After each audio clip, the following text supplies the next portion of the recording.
What is static addition? Static addition problems are sometimes called put-together problems. This problem type allows students to see two groups before putting them together to find the total.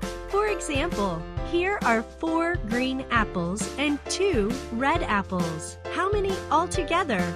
I can see a group of 4 and a group of 2.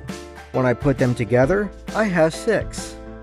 Yes, static problems can be used on a pan balance to develop the idea of equivalence. How many counters will balance 4 and 2? Oh, 4 and 2 balances 6. Yes, you can also say that 4 and 2 is the same as 6, or 4 and 2 is equal to 6. That's great language development. And I like how I can turn the pan balance around to show the sum on the other side of the equation. Yes, this model helps students to see that the equal sign is simply a point of balance in an equation.